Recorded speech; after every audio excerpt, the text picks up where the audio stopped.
Sachin Kumar, your physical teachers. Welcome back to my YouTube channel Sachin Kumar.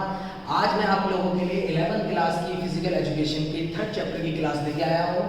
और last class में Rao sir ने जैसे कि physical fitness, wellness and lifestyle, जो आपका चैप्टर का नेम है, इसके बारे में डिस्क्राइब किया, जिन्होंने उन्होंने बताया कि फिजिकल फिटनेस क्या है, वेलनेस क्या है, लाइफस्टाइल क्या है। तो आपको जनरली अब जब ये जितने भी इनके बारे में जानने से पहले आपने उनकी क्लास में ये जाना होगा कि फिजिकल फिटनेस क्या है। फिजिकल फिटनेस एक ऐसी एबिलिटी जो है जो आपकी फिजियोलॉजी स्ट्रक्चर यानी कि शेप, साइज और उसके अंदर क्या क्या कंपोनेंट्स आते हैं। अगर आप किसी की बात करें फिजिकल फिटनेस में क्या कंपोनेंट आ सकते हैं, आपकी बॉडी के अंदर क्या चीज़ें जरूरी होती है, आपका एंड्योरेंस, आपकी स्पीड, आपकी फ्लेक्सिबिलिटी और आपकी एक तरीके से होल्सोल डेवलपमेंट की बात करते हैं। तो आज इसी से आगे बढ़कर हम बात करते हैं। और वेलनेस क्या होती है, फ्री ऑफ डिजीजेज, किसी भी बीमारी से फ्री ऑफ डिजीजेज रहना एक तरीके से वेलनेस कहलाती है। तो हम जिस समाज में रह रहे हैं या जिस इन्वायरमेंट में रह रहे हैं, उन इन्वायरमेंट में सबसे पहली चीज़ें हमारे साथ यही फेसिंग करने को मिलती है कि भाई हम किसी डिजीजेज से संक्रमित या हम इन्फेक्टेड ना हो जाए। तो वेलनेस, स्वस्थ रहना, इसे कहते हैं ना कि स्वास्थ्य ही धन है, तो वही है, स्वस्थ ही धन है और स्वास्थ्य ही धन है। ठीक है, तो आज जो हम बात करने जा रहे हैं आज के टॉपिक पे, components of physical fitness. Physical fitness के क्या कंपोनेंट्स होते हैं। जनरली पहला कंपोनेंट जो फिजिकल फिटनेस का है, जो हमारी बॉडी को चाहिए, वो है स्ट्रेंथ। अब स्ट्रेंथ कितने तरीके की होती है? स्ट्रेंथ होती है बेटा दो तरीके की, एक होती है डायनेमिक स्ट्रेंथ, एक होती है स्टैटिक स्ट्रेंथ। ठीक है, तो ये सारे कंपोनेंट्स में से जो पहला कंपोनेंट है स्ट्रेंथ, जिसमें हमने बात करी डायनेमिक स्ट्रेंथ की। डायनेमिक स्ट्रेंथ को हमने डिवाइड कर रखा है 3 पार्ट में, क्योंकि डायनेमिक स्ट्रेंथ क्या होती है, मैक्सिमम होती है, एक्सप्लोसिव होती है और स्ट्रेंथ एंड्योरेंस होती है। ठीक है, तो इसको अब एक्सप्लेन करने जा रहे हैं। तो हम पहले बात करते हैं स्ट्रेंथ के ऊपर। हमारी बॉडी का सबसे मेन पार्ट होता है स्ट्रेंथ। ठीक है, और हमारी बॉडी में स्ट्रेंथ के बिना हम कोई भी चीज को करना, मतलब हमें किसी भी एक्टिविटी, देखो हमारी बॉडी, अगर हम किसी चीज को उठा रहे हैं, अगर हम किसी चीज को उठा रहे हैं तो उसके लिए हमें क्या चाहिए, हमें स्ट्रेंथ चाहिए।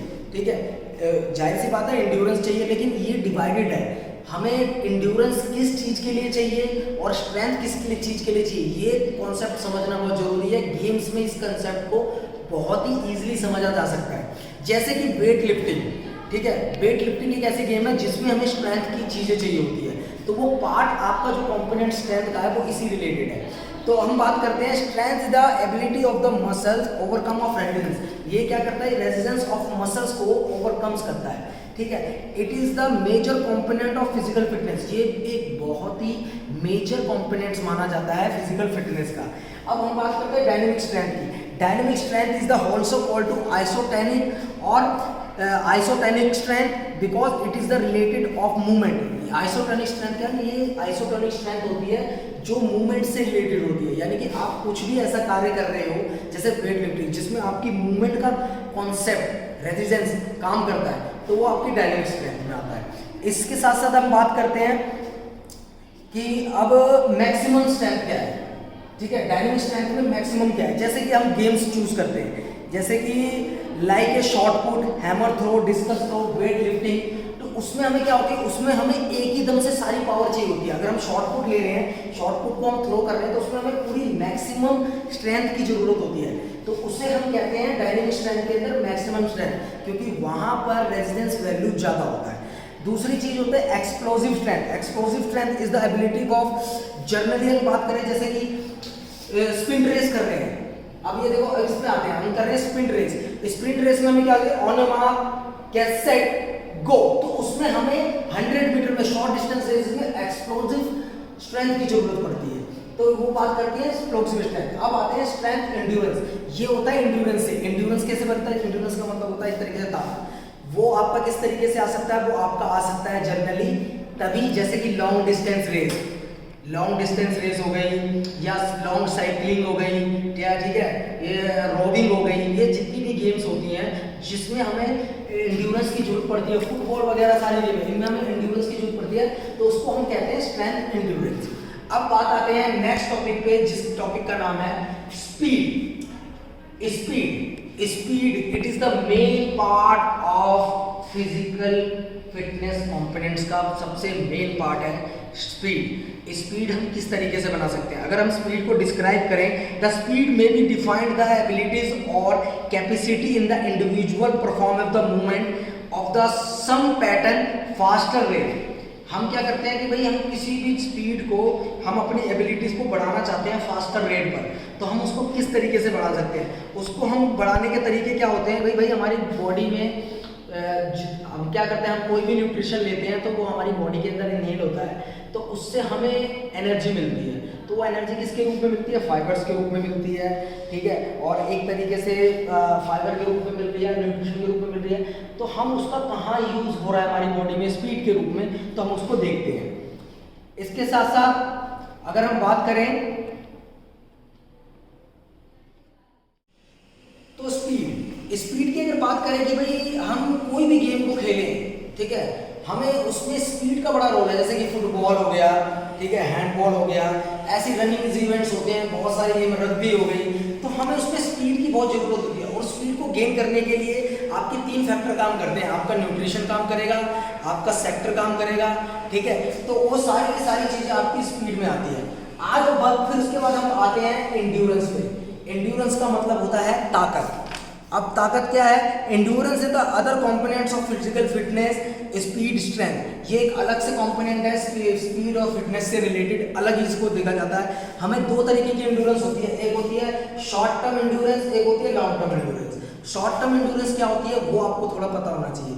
शॉर्ट टर्म एंड्योरेंस बच्चों वो होती है जब हमें किसी शॉर्ट टाइम के लिए एंड्योरेंस की जरूरत पड़ रही है।